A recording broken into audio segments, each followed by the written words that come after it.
Humboldt County is home to ancient redwood forests, environmentally sensitive creeks and streams, and pot. The county sheriff showed us these photos from a recent raid where you can see the dirty side of the weed industry. Investigators found trash, hazardous waste, and even raw sewage all next to an endangered salmon spawning area. There's a long history of illegal cultivation in the North Coast.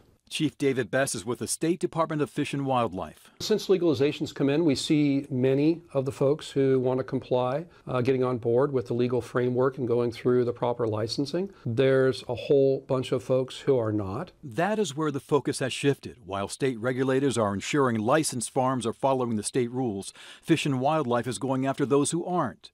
Last month, they arrested 3 men at 4 allegedly illegal sites, and authorities say they discovered $3 million in hidden cash.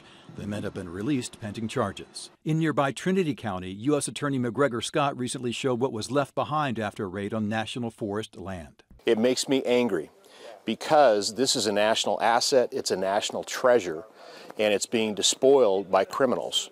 This grow had 4,000 plants before it was eradicated in 2017, but a year later, there are still mounds of garbage, hoses, and toxic pesticides, including traces of carbofuran used to kill insects. Carbofuran is as lethal that where a quarter of a teaspoon can kill a 600-pound male African lion. Scott says many of these illegal grows hidden on federal lands are run by Mexican drug cartels. They often tap into nearby streams and creeks to water their plants. As all of us in California know, there already is not enough water to go around, and massive amounts of it are being now diverted to this illegal criminal enterprise to grow marijuana. The people doing the illegal farming usually have little regard for the environment, which means hazardous waste can trickle into the nearby streams and creeks. Environmentalists say the toxins and sediment that end up in the water can kill native animals and endangered salmon. Once it's there, it takes a really long time to flush out, so it's more of a chronic problem like cancer, and it's much harder to fix, much more expensive to fix.